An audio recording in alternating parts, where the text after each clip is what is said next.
Dengar-dengar katanya akan berpisah tentang ibu ya. Betul sekali. Oh gitu, ayo boleh kasih pertanyaan nggak ke teman-teman? Boleh teman-teman? Ya. Siapa yang melahirkan kita? Ibu. Siapa orang yang merawat kita ketika masih bayi? Ibu.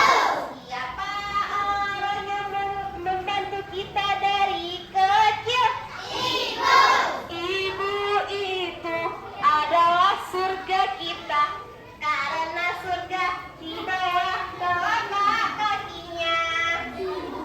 Sekarang Kanela akan mulai berkisah. Kanela ditaruh dulu ya teman-teman. Kanela duduk manis, dengarkan cerita dari Kanela, oke? Siap. Hai, oh ini kayak duduknya. Coba duduk yang tegak. Ternyata Kanela nggak bisa duduk tegak kayak kita teman-teman. Karena dia mereka tidak punya tulang rusuk seperti kita, nggak bisa duduk tegak. Ayo duduk di sini ya, dengerin cerita dari Kanela. Oke. Sebelumnya tangannya dilipat, kakinya rapat, kepala ditegakkan, matanya lihat ke depan, kisahnya didengarkan. Nah, jadi hari ini Kanela akan berkisah tentang anak yang sangat menyayangi orang tuanya. Sebagaimana dari Allah surat Al-Isra ayat 23 yang berbunyi, A'udzubillahi minasyaitonir rajim. Bismillahirrahmanirrahim. Wa qadha rabbuka alla ta'budu illa iyyahu wa bil walidayni ihsana. إما يبلغن عندك الكبر أحدهما أو كلاهما فلا تقل لهما أف ولا تنهرهما وقل لهما قولا كريما. Nah, siapa yang ingin jadi anak soleh? Yuk, simak kisahnya. Ada seorang anak di zaman yang sangat menyayangi ibunya. Ibunya sudah tua, matanya sudah buta, tubuhnya sudah bungkuk, jalan pun tak bisa. Ia bukan dari golongan orang kaya. Jangankan harta benda, makan sehari-hari saja sulit. Tapi karena sayang kepada ibunya, anak itu tetap menyayangi dan melayani ibunya dengan sepenuh hati. Suatu hari, rindu terhadap Rasulullah menghinggapi anak kecil yang bernama Uwais Al-Qarni. Saat beranjak remaja, Uwais meminta izin kepada ibunya. Ibu, izinkan Uwais ya Bu. Uwais sangat rindu terhadap Rasulullah. Izinkan Uwais ya Bu. Baiklah nak, tapi jangan lama-lama ya. Ibu menderita tak bisa ngapa-ngapain. Jangan sinut ya nak. Uwais pun senang karena ia mendapat izin dari ibunya. Uwais pun memulai perjalanannya ke Mekah.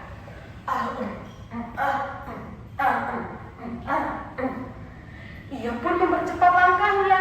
Rindu terhadap Rasulullah tak bisa ia bendung lagi. Sampailah Uwais di depan rumah Rasulullah. Diketuklah pintu dengan berbunga-bunga karena akan bertemu dengan Rasulullah. Tok tok tok. Assalamualaikum. Waalaikumsalam. Siapa di luar sana? Aku Uwais Al-Qarni ingin bertemu dengan Rasulullah. Apakah Rasulullah ada? Mohon maaf, saya Aisyah, istri Rasulullah. Rasulullah sedang tidak ada di rumah. Apakah ada pesan yang ingin disampaikan? Tidak, sampaikan saja bahwa Uwais sudah datang. Uwais pun kecewa. Ia pun kembali ke rumahnya di Yaman. Di lain cerita, Rasulullah pun kembali ke rumah Aisyah, aku diberitahu oleh Jibril bahwasannya ada pemuda mulia yang datang ke rumah ini. Siapakah namanya? Wahai Rasulullah, kemarin ada pemuda yang namanya Uwais Al-Qarni ingin bertemu dengan engkau. Ketahuilah wahai Aisyah, dia adalah anak yang sangat mulia karena ia memuliakan ibunya. Doa-doanya pun selalu diijabah oleh Allah. Oh, begitu ya Rasulullah. Kembali ke cerita Uwais berkata kepada ibunya, "Ibu, aku sedih. Aku tidak bisa bertemu dengan Rasulullah." Kita anakku, insya Allah kita bertemu dengan Rasulullah saat kita melaksanakan haji. Ketahuilah nak, sebelum saat ini aku berhaji, aku bisa bertemu dengan Rasulullah. Jika kita tidak bisa bertemu di dunia ini, insya Allah kita akan bertemu juga sesudahnya nanti nak. Yakinlah akan jadi Allah. Uwais pun bersemangat. Kemudian ibunya Uwais meminta kepada Uwais, Kalau mau kembali ke surga untuk bertemu dengan Rasulullah, ibu jadi suka meminta nak, asalkan ibu jadi berhaji. Ibu jadi suka sangat tua. Akan sangat berkaya juga Allah dan kerajaan ibu. Ibu takut memang saya kamu kepisan yang menimpa, dan ibu tak pernah harus berhaji. Tolonglah nak. "Baik Bu, insya Allah pada bulan lagi Uwais akan mempersiapkan diri Uwais." Uwais adalah anak yang cerdas adik-adik. Ia tidak hanya bertekad saja, tetapi ia memiliki strategi. Badannya terlalu kecil untuk menggendong ibunya berhari-hari lamanya perjalanan dari Yaman ke kota Mekah. Ia harus mempersiapkan badannya menjadi badan yang kuat, otaknya menjadi otak yang kuat. Dengan apa? Dibukanya tabungan Uwais, ia ke pasar untuk membeli sesuatu. Adik-adik ada yang tahu tidak? Uwais membeli apa di pasar? Tidak ada yang tahu? Mau tahu enggak? Apa mau tahu banget nih? Dijawab Tahu ya. Uwais ke pasar untuk membeli seekor anak. Anak begitu juga. Oh ya teman-teman. Anak begitu untuk Uwais latihan menggendong ibunya. Ayo, hijau ya. Anak lembu itu adik-adik Uwais gendong ke atas bukit. Di atas bukit ia diberi papan dan juga dibuatkan kandang. Kemudian anak lembu itu dibiarkan sampai sore hari. Sore harinya ia gendong lagi turun bukit. Dan itu dilakukan setiap hari. Sampai tak terasa berat lembu itu mencapai 100 kilogram. Dan tak terasa badan Uwais sudah menjadi badan yang kuat, ototnya pun sudah menjadi otot yang kuat. Kemudian Uwais menghampiri ibunya. "Ibu, pegang badan Uwais, Bu." Karena ibunya sudah tidak dapat melihat. Kenapa jadi bisa seperti ini nak? Selama ini Uwais berlatih, Bu. Uwais akan menggendong ibu. Masya Allah, kamu akan menggendong ibu sampai ke Mekah sampai ibadah haji selesai. Terima kasih ya nak.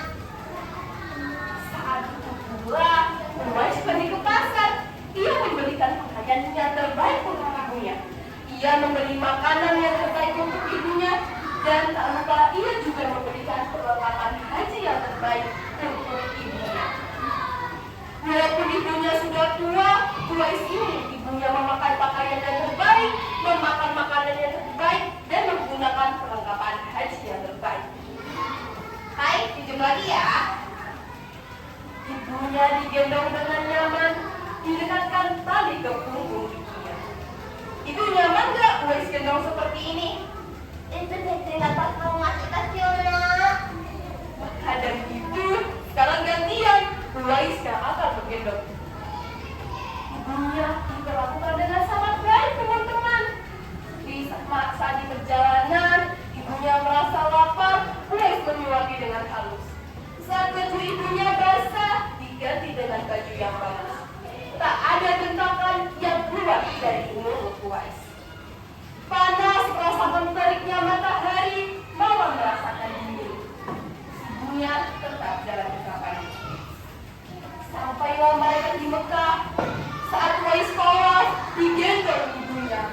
Saat ia sa'i, digendong ibunya.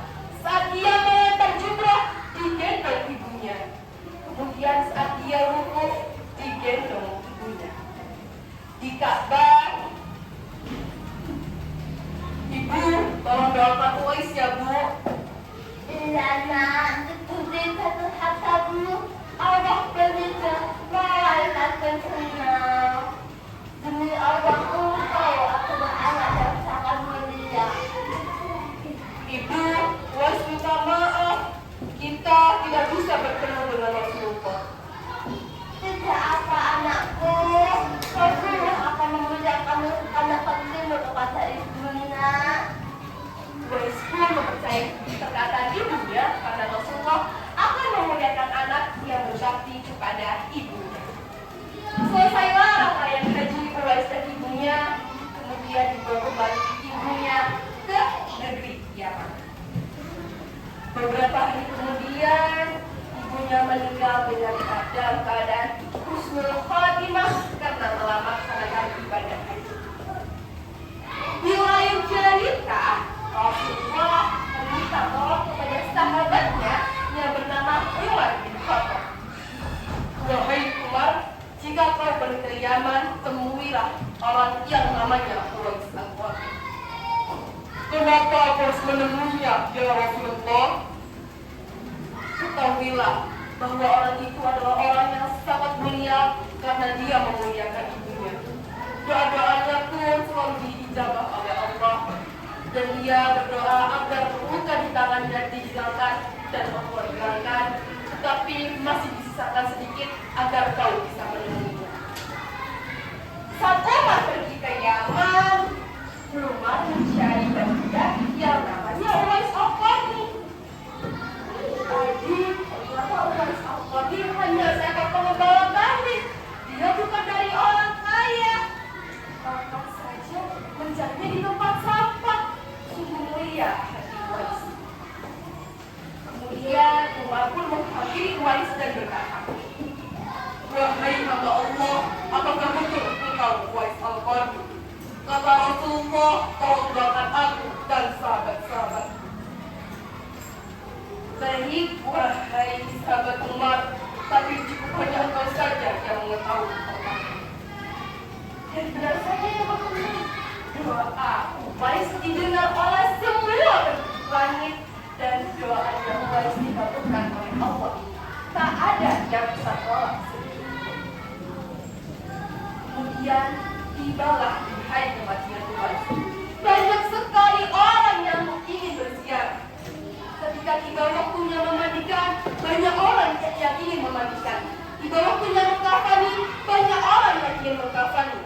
Tiba waktunya memasukkan jenazah ke dalam kubur, banyak orang yang ingin memasukkan ke dalam kubur.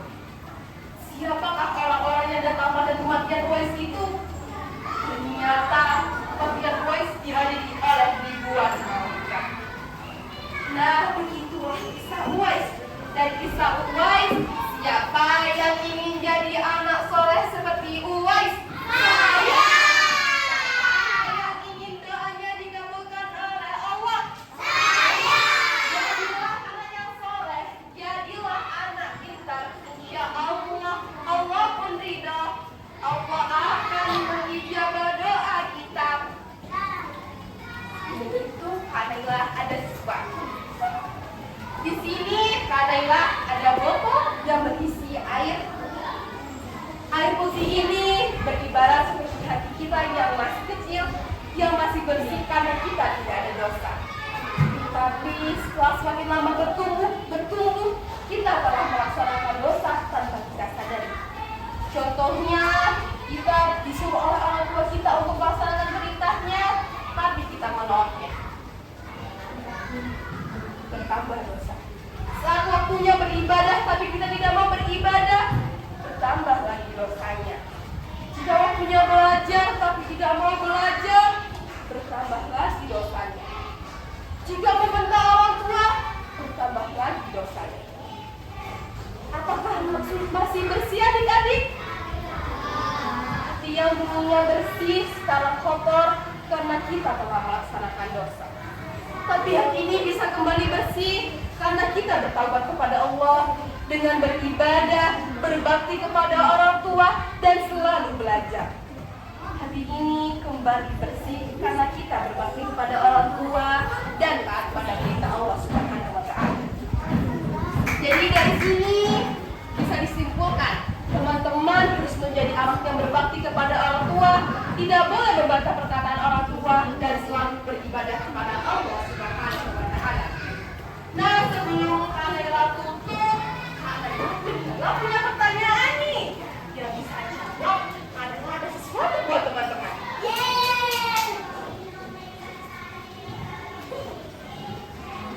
Oke teman-teman, Kaila ada pertanyaan. Tapi Kaila cuma menyiapkan 3 pertanyaan ya.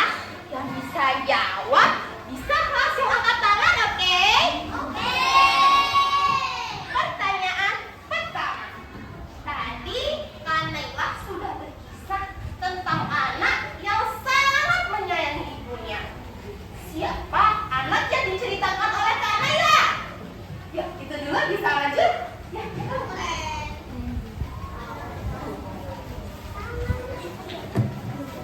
Nih, nama kamu siapa? Randy. Oke, bisa jawab pertanyaan dari Kaila. Tadi siapa yang Kaila ceritakan? Betul sekali. Nama panjangnya? Tahu? Bukan. Wais Al-Korni. Oke, pintar. Sudah bisa jawab. Kaila ada sesuatu nih buat Randy. Nah, ini buat Randy. Bisa diterima ya? Terima kasih. Oke teman-teman, sekarang sisa 2 pertanyaan lagi. Yang bisa jawab bisa angkat tangan ya.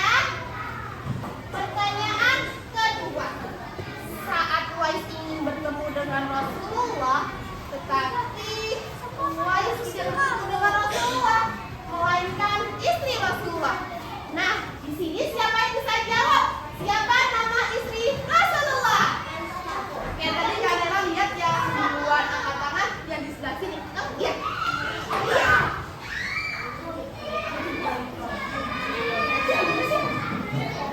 Namanya siapa? Al-Ghazali. Bisa dijawab siapa nama istri Rasulullah?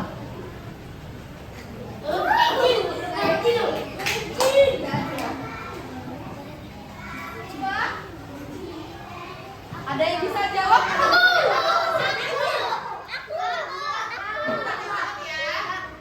Coba turun dulu dan hitungan ketiga baru angkat tangan, oke? Bisa? Hitungan ketiga ya. 1, 2, belum. 1, 2, 2,5, 3. Hebat ya, yaudah Kanela ambil yang di sebelah sini dulu. Yang paling semangat yang tengah situ, ayo sini maju. Lumayan. Sini. Siapa namanya? Ya, bisa jawab tadi pertanyaan. Siapa namanya? Istri Rasulullah namanya? Aisyah. Betul sekali. Sebentar ya.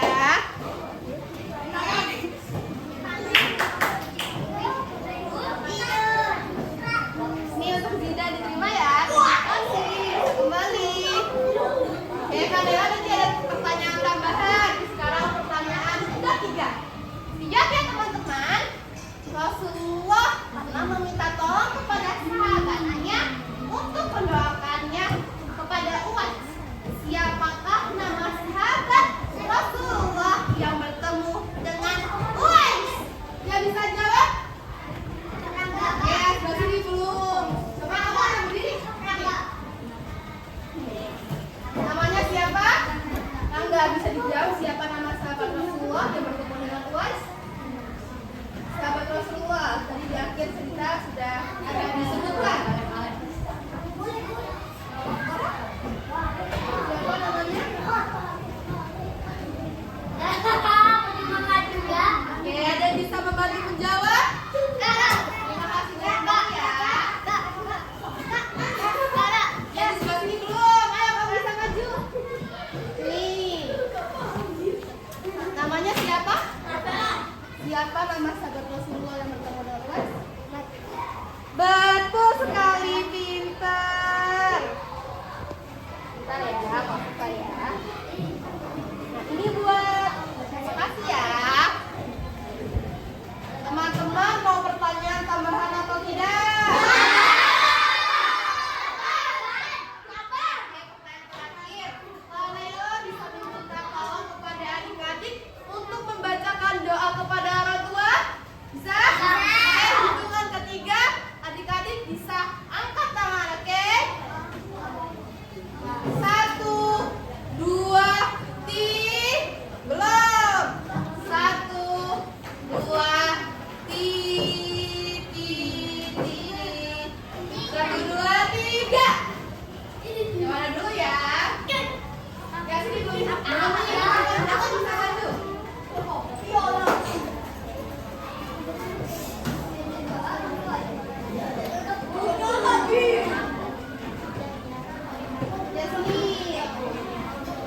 Amin. Lebih keras lagi. Bisa lebih keras. Kita baca bareng-bareng ya teman-teman. Oke. Allahumma Firli walidayya warhamhuma kama rabbayani shaghira. Oh iya, buat kamu bisa diterima. Terima kasih, bisa kembali. Nah, cukup sekian kisah dari Kak Naila dan Kak Naila pada